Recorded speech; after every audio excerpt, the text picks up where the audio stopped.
Income from capital gains, पूंजीगत लाभों से आय शीर्षक के इस दूसरे भाग में आपका पुनः स्वागत।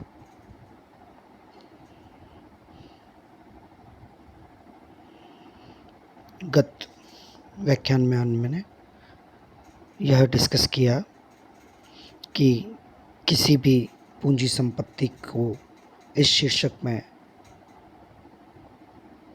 कर योग्य बनाने के लिए 4 अनिवार्य शर्तें हैं। उनमें से प्रथम शर्त थी पूंजी संपत्ति का होना।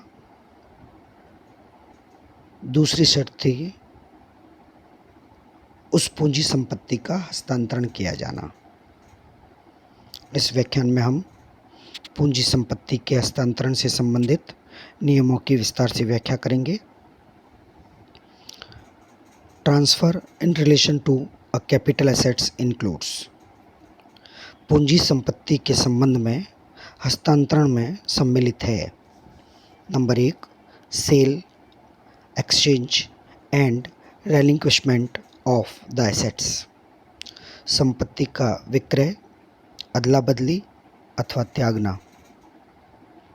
Number 2, extinguishment of any right in an assets, संपत्ति में अधिकारों का समाप्त होना।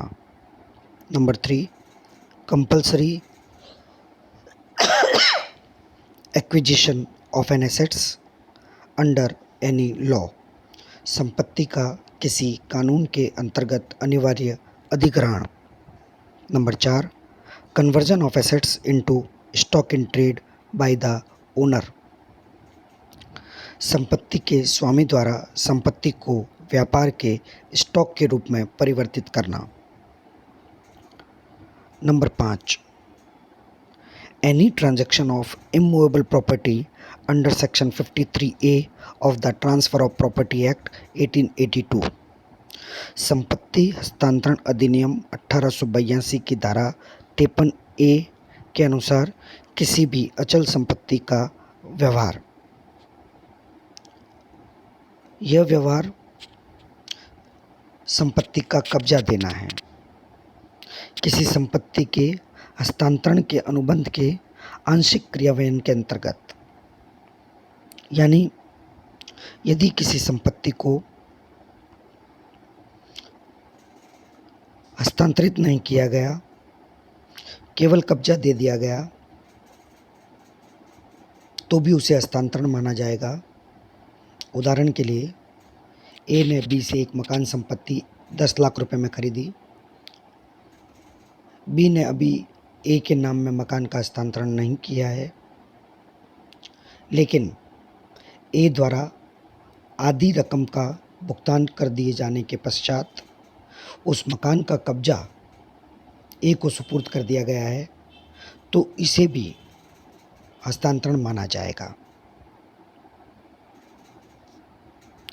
Any transaction which has the effect of transferring or enabling the enjoyment of any immovable property, कोई भी ऐसा व्यवहार जिसका प्रभाव किसी अचल संपत्ति के हस्तांतरण के रूप में हो अथवा अन्य व्यक्ति को उसके उपयोग के योग्य बनाता हो, चाहे ऐसा एक सहकारी समिति की सदस्यता प्राप्त करके, किसी कंपनी के अंश खरीदकर अथवा किसी अन्य व्यवस्था के कारण संभव हुआ हो,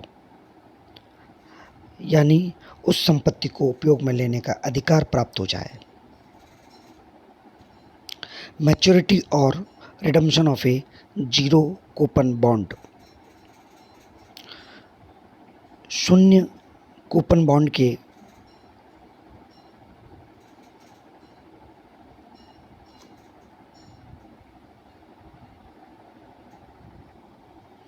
शोधन अथवा परिपक्वता पर।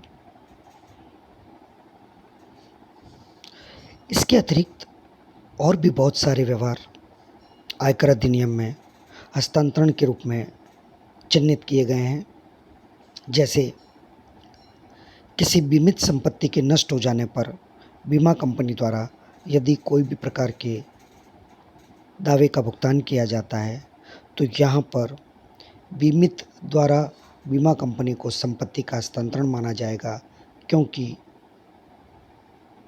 दावे का भुगतान करते ही उस नष्ट हुई संपत्ति अथवा उसके अवशेष पर बीमा कंपनी का अधिकार हो जाता है। इसी प्रकार एक साझेदारी फर्म द्वारा साझियों को संपत्ति का वितरण किया जाना भी हस्तांतरण की परिभाषा में सम्मिलित किया जाता है।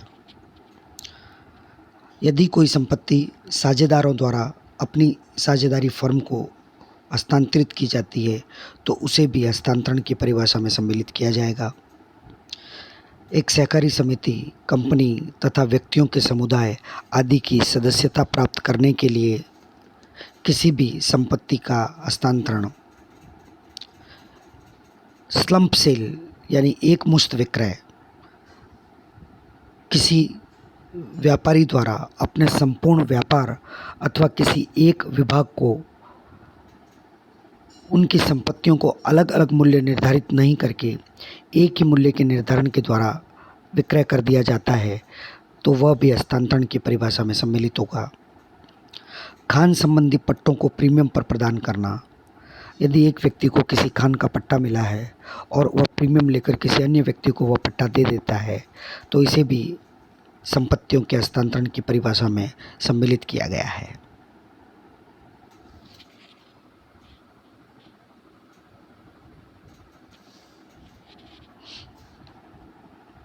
अब हम उन व्यवहारों के बारे में बात करेंगे जो सामान्य जिंदगी में सामान्य परिस्थितियों में जिन व्यवहारों को हस्तांतरण की तरह समझा जाता है परंतु आयकर अधिनियम में जिन्हें हस्तांतरण नहीं माना जाता।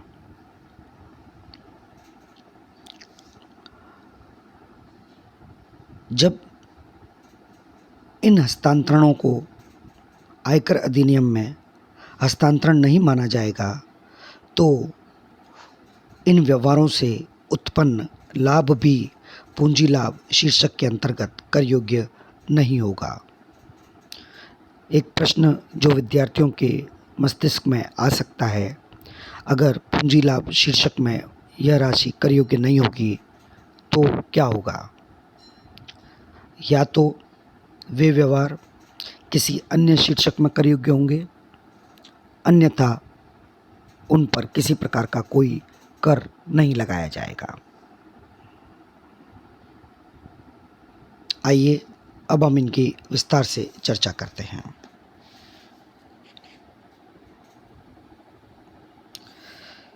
धारा 46(1) के अनुसार any distribution of capital assets in the event of liquidation by a company to its shareholders shall not be treated as transfer in the hands of company। जब एक कंपनी का समापन होता है तो उस कंपनी द्वारा अपनी संपत्तियों का अंशधारियों में वितरण कंपनी के लिए हस्तांतरण नहीं माना जाएगा। धारा 47(1) Any distribution of capital assets on the total or partial partition of HUF Hindu अविभाजित परिवार के पूर्ण अथवा आंशिक विभाजन पर पूंजी संपत्तियों का वितरण।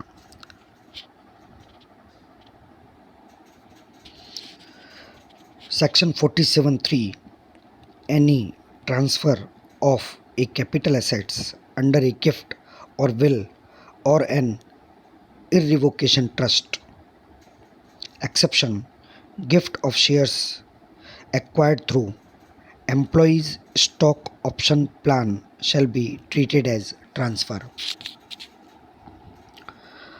धारा 47 उपधारा 3 उपहार वसीयत अथवा अखंडनीय ट्रस्ट के अंतर्गत पूंजी संपत्ति का हस्तांतरण।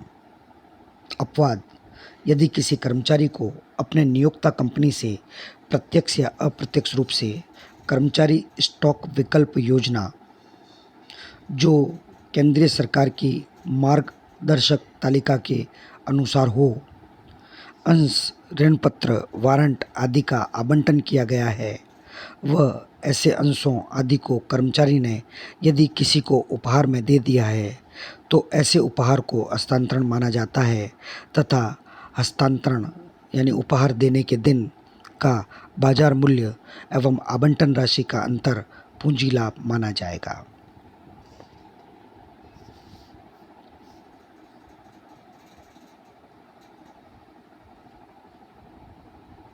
Section 47(4) Any transfer of a capital asset by a 100% holding company to its Indian subsidiary।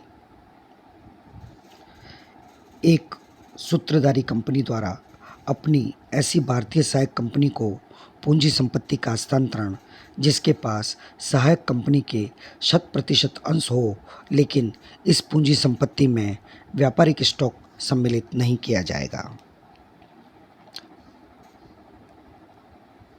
Section 47(5) Any transfer of a capital assets by a 100% subsidiary company to its Indian holding company।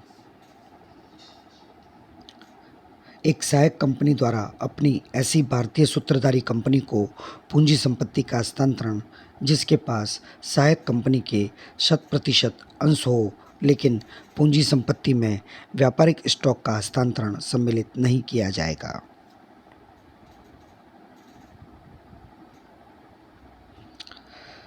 Section 47(6) Any transfer in a scheme of amalgamation of a capital assets by the amalgamating company to its amalgamated company if the amalgamated company is an Indian company। Notes: Transfer must be in a scheme of amalgamation. Transferee company must be an Indian company।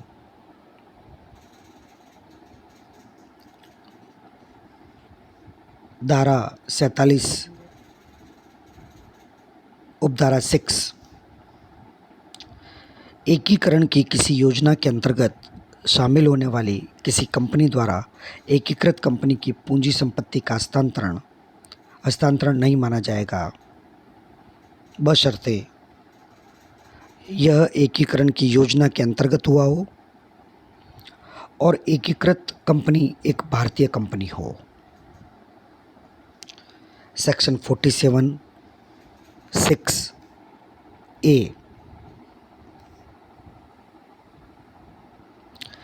Any transfer in a scheme of amalgamation of a capital asset being a share or shares held in an Indian company by the amalgamating foreign company in the amalgamated foreign company if at least 25% of the shareholders of the amalgamated foreign company continue to remain shareholders of the amalgamating foreign company and such transfer does not attract tax on capital gains in the country in which the amalgamating company is incorporated। Notes: Such transfer is in a scheme of amalgamation by the amalgamating foreign company to amalgamated foreign company। Transferred assets must be a capital assets being a share or shares held in a Indian company. At least 25% of the shareholders of the amalgamating foreign company continue to remain shareholders of the amalgamated foreign company. Such transfer does not attract tax on capital gain in the country in which the amalgamating company is incorporated। यदि किसी विदेशी समामेलनकारी company द्वारा किसी अन्य विदेशी समामेलित company को एकीकरण की योजना के अंतर्गत पूंजी संपत्ति के रूप में भारतीय कंपनी के अंशों का हस्तांतरण किया जाता है तब कुछ शर्तें पूरी होने पर इस व्यवहार को हस्तांतरण नहीं माना जाएगा। कम से कम 25% समामेलनकारी कंपनी के अंशधारी समामेलित कंपनी के अंशधारी बने रहते हैं। जिस देश में समामिलनकारी कंपनी का समामिलन हुआ था उस देश में ऐसे पूंजी लाभ का व्यवहार कर योग्य नहीं होना चाहिए।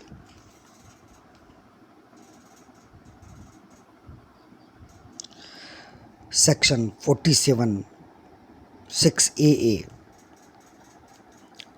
Any transfer of a capital asset by a banking company to a banking institution in a scheme of amalgamation of such banking company with such banking institution sanctioned and brought into force by the central government under section 45(7) of the Banking Regulation Act 1949.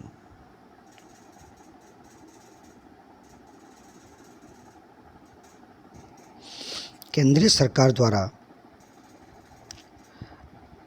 Banking नियामक अधिनियम 1949 की धारा 45(7) के अंतर्गत लाई गई किसी योजना के अंतर्गत एक बैंकिंग कंपनी द्वारा किसी अन्य बैंकिंग संस्थान को किसी पूंजी संपत्ति का हस्तांतरण।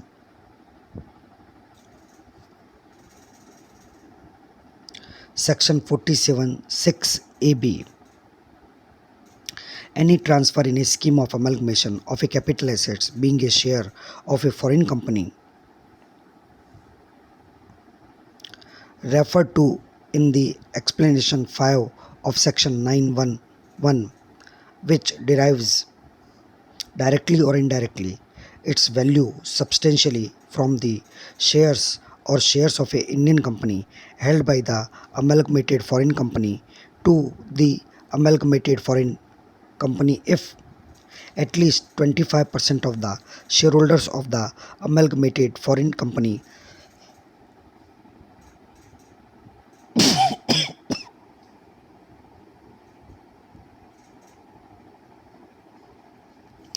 if at least 25% of the shareholders of the amalgamated foreign company continue to remain shareholders of the amalgamated foreign company and a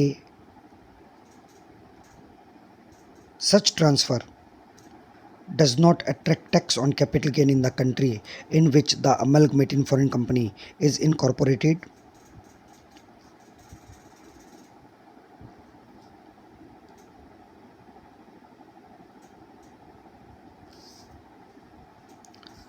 Section 47 6B Any transfer in a scheme of demerger of capital assets by the demerged company to the resulting company if the resulting company is an Indian company.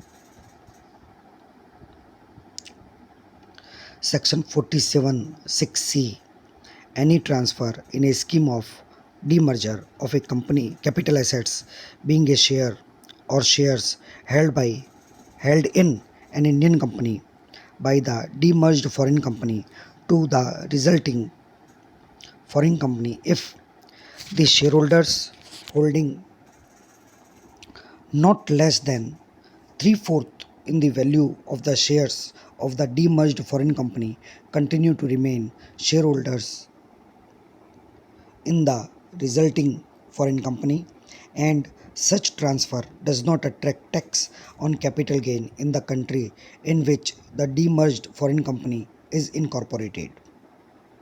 Notes: Such transfer is in a scheme of demerger by the demerged foreign company to the resulting foreign company.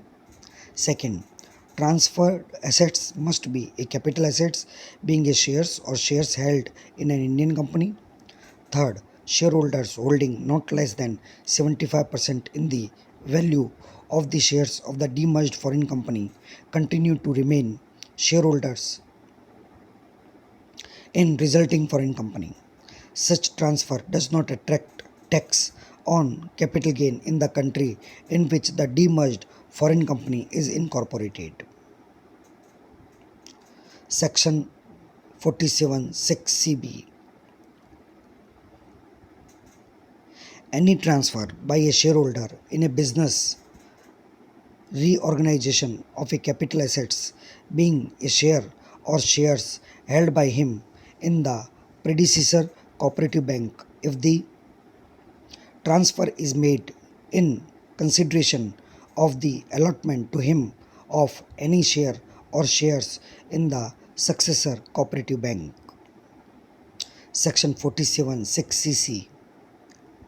Any transfer of a in a demerger of a capital assets being a share of a foreign company referred to in the explanation 5 of section 911, which derives directly or indirectly its value substantially from the share or shares of a Indian company held by the demerged foreign company to the resulting foreign company if the shareholders holding not less than three-fourths in the value of shares of the demerged foreign company continues to remain shareholders of the resulting foreign company, and such transfer does not attract tax on capital gains in the country in which demerged foreign company is incorporated, provided that the provisions of section 391 to 394 of the Companies Act 1956 shall not apply in case of demerged referred above. Now it has become Companies Act 2013. Any transfer or issue of shares by the company resulting company in a scheme of demerger to the shareholders of the demerged company if the transfer or issue is made in consideration of demerger of undertaking. Section 47 6D. आइए अब हम इनको section 47 के different प्रावधानों को समझने का प्रयास करते हैं। पृथकीकरण डीमर्जर की स्थिति में पृथक होने वाली कंपनी द्वारा परिणामी कंपनी को पूंजी संपत्ति का हस्तांतरण नहीं होगा बशर्ते परिणामी कंपनी एक भारतीय कंपनी हो। इसी प्रकार यदि किसी विदेशी पृथक होने वाली कंपनी द्वारा कोई अन्य विदेशी परिणामी कंपनी को पूंजी संपत्ति के रूप में भारतीय कंपनी के अंशों का हस्तांतरण किया है, तब कुछ शर्तें पूरी होने पर इसे हस्तांतरण नहीं माना जाएगा। कम से कम 75% मूल्य के अंशधारी परिणामी कंपनी के अंशधारी बने रहते हैं तथा पृथक होने वाली कंपनी जिस देश में समामिलित हुई है उस देश में ऐसे पूंजी लाभ पर कोई कर नहीं लगाया जाता हो।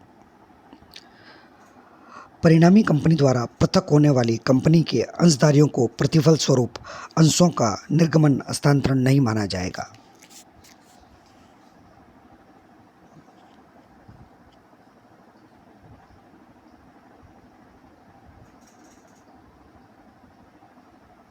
एक अंशधारी द्वारा एकीकरण की योजना के अंतर्गत अपने अंशों का हस्तांतरण समामेलनकारी कंपनी को हस्तांतरित करना बशर्ते हस्तांतरण के फलस्वरूप उसे समामेलित कंपनी के अंशों का आवंटन हुआ हो तथा समामेलित कंपनी एक भारतीय कंपनी हो।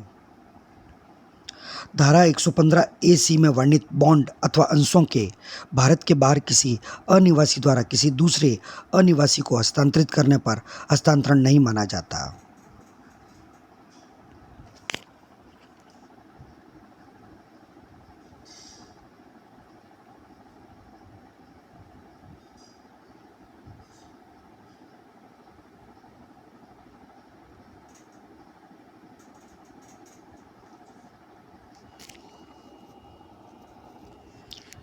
Section 47(9).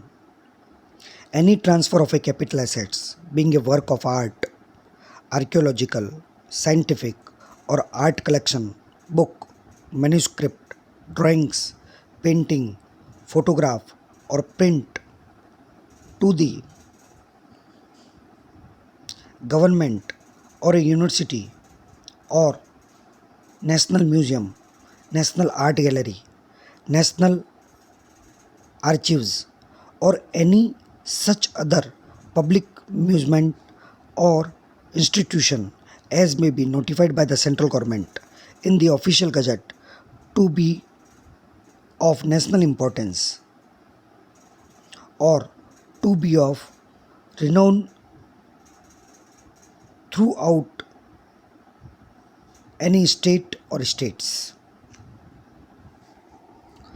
राष्ट्रीय महत्व के कलात्मक, ऐतिहासिक, वैज्ञानिक वस्तु, कलात्मक संग्रह, पुस्तक, पांडुलिपि, रेखाकृति, पेंटिंग, फोटोग्राफ अथवा लेख का सरकार, विश्वविद्यालय, राष्ट्रीय संग्रहालय, राष्ट्रीय कला गैलरी, राष्ट्रीय लेखागार अथवा केंद्रीय सरकार द्वारा अधिसूचित किसी अन्य संस्था को हस्तांतरण करने पर उसे पूंजी संपत्ति का हस्तांतरण नहीं माना जाएगा।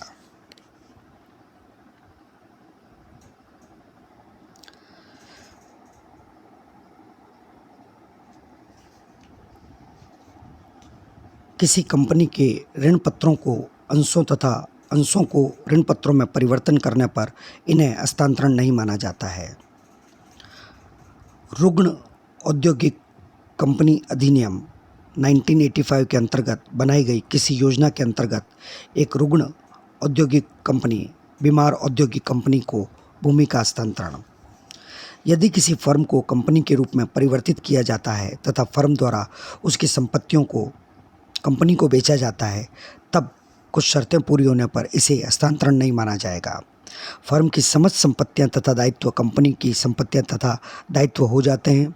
फर्म के सभी साझेदार उसी अनुपात में कंपनी के अंशधारी बन जाते हैं। साझेदारों को प्रत्यक्ष अथवा अप्रत्यक्ष रूप से कंपनी के अंशों के अतिरिक्त अन्य कोई प्रतिफल प्राप्त नहीं होता है तथा साझेदारों का हिस्सा अगले 5 वर्षों तक कंपनी के कुल मताधिकार के 50% से कम नहीं होता है। इसी प्रकार यदि एक एकाकी व्यापारी द्वारा व्यापार को कंपनी के रूप में परिवर्तित कर दिए जाने पर इसे कुछ शर्तें पूरी होने पर हस्तांतरण नहीं माना जाएगा। एकाकी व्यापार की समस्त संपत्तियां तथा दायित्व कंपनी की संपत्तियां तथा दायित्व हो जाते हैं। एकाकी व्यापारी का हिस्सा नई कंपनी में कुल मताधिकार का कम से कम 50% अगले 5 वर्षों तक बना रहता है। एकाकी व्यापारी प्रत्यक्ष व अप्रत्यक्ष रूप से कंपनी में आवंटित अंशों के अतिरिक्त अन्य कोई लाभ प्राप्त नहीं करता है।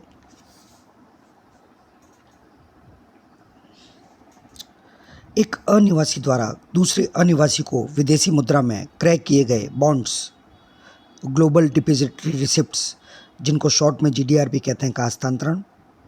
एक गैर कंपनी करदाता द्वारा 31 दिसंबर 1998 को या इससे पूर्व भारत में किसी मान्यता प्राप्त स्टॉक एक्सचेंज की सदस्यता के रूप में पूंजी संपत्ति का किसी कंपनी को उसके द्वारा आवंटित अंशों के बदले में हस्तांतरण। नेक्स्ट, भारतीय प्रतिभूति विनिमय बोर्ड सेबी का या भारतीय रिजर्व बैंक RBI द्वारा दिए गए निर्देशों के अनुसार प्रतिभूतियों को ऋण पर देने के परिणाम स्वरूप किया गया हस्तांतरण। 1 मार्च 1970 से पूर्व भारत में शहरी भूमि का हस्तांतरण। किसी भारतीय कंपनी के विदेशी मुद्रा के बदले में कोई बॉन्ड्स निर्गमित किए गए हैं जिसे विदेशी मुद्रा परिवर्तनीय bonds, foreign currency convertible bonds कहते हैं, वो बाद में इनका अंशों या ऋण पत्रों में परिवर्तन हो जाता है तो ऐसे परिवर्तन को हस्तांतरण नहीं माना जाएगा। रिवर्स मॉर्टगेज, उल्टा बंधन की अधिसूचित योजना में किसी पूंजी संपत्ति का हस्तांतरण नहीं माना जाता है। इस योजना में उधार लेने वाला व्यक्ति सामान्यतः वरिष्ठ नागरिक होता है जिसके पास आय का नियमित एवं स्थायी साधन नहीं होता है। ऐसा वरिष्ठ नागरिक अपनी संपत्ति किसी अधिसूचित बैंक या गृह वित्त कंपनी, हाउसिंग फाइनेंस कंपनी को जो पैसा उधार देते हैं के पास गिरवी या बंधक रखते हैं। इस गिरवी से बैंक वरिष्ठ नागरिक को जीवन पर्यंत एक किस्त का एक मुश्त राशि उधार देता है। इस अवधि में व्यक्ति उस संपत्ति का उपयोग भी करता रहता है एवं मूलधन व उसके ब्याज का अपने जीवन काल में भुगतान भी नहीं करता है। बैंक या कंपनी ऐसे व्यक्ति की मृत्यु के पश्चात उस संपत्ति को बेचकर अपना धन वसूल कर सकते हैं। ऐसी हस्तांतरित संपत्ति को हस्तांतरण नहीं माना जाता है तथा व्यक्ति ने जो राशि प्राप्त की है वह धारा 10 उपधारा 43 के अंतर्गत कर से मुक्त होती है।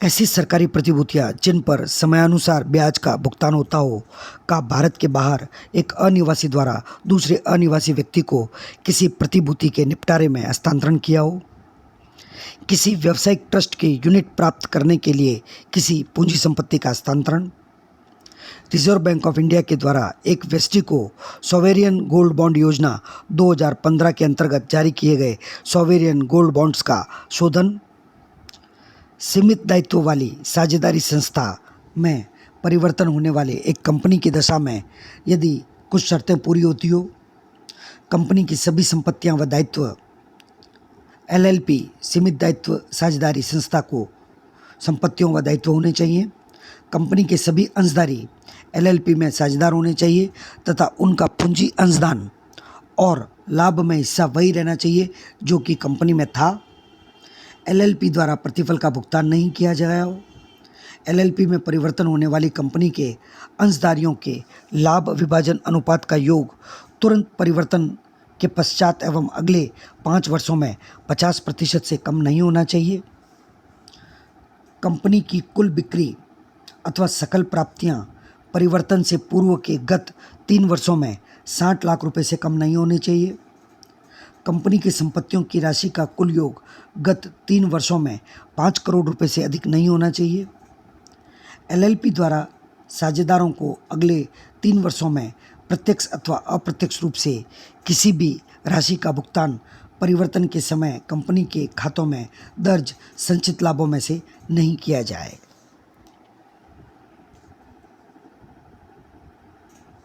एकीकरण की योजना के अंतर्गत विदेशी कंपनी के अंशों का हस्तांतरण यदि हस्तांतरित होने वाली कंपनी के कम से कम 25% अंशधारी एकीकरण के पश्चात नई कंपनी में भी अंशधारी बने रहे, विदेशी कंपनी के विलय के पश्चात पुनः अलग होने पर अंशधारी द्वारा अंशों का हस्तांतरण, पारस्परिक कोष म्यूचुअल फंड्स के द्वारा 2 अथवा 2 से अधिक विभिन्न योजनाओं को मिलाकर नई योजना बनाने पर यूनिटधारियों द्वारा अपने यूनिटों का हस्तांतरण बशर्ते कि इन यूनिटों के एवज में नई योजना के यूनिट प्राप्त हुए हों।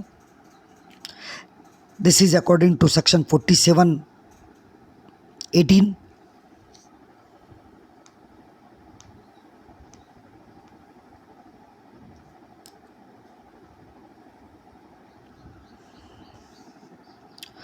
पारस्परिक कोष को एकीकरण योजना के अंतर्गत यूनिट धारक ने अपने यूनिट का हस्तांतरण इस उद्देश्य से किया है कि उसके यूनिटों का एकीकरण कर दिया जाए।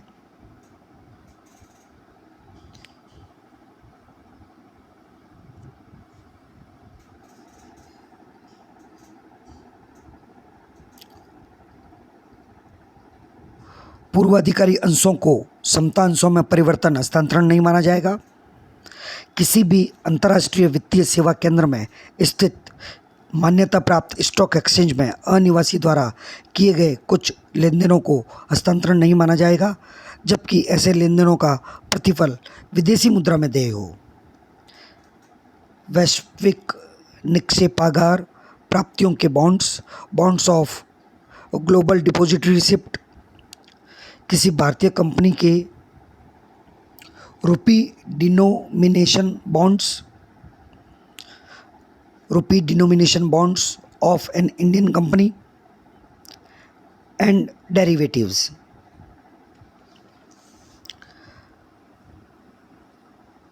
The English translation was reduced just because making the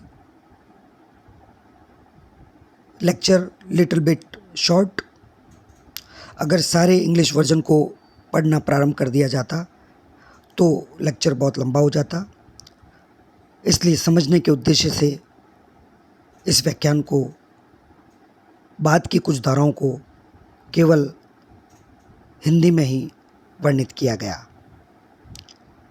अगले व्याख्यान में हम बात करेंगे पूंजी संपत्ति का हस्तांतरण गत वर्ष में हो और शेष रही शर्तें। धन्यवाद।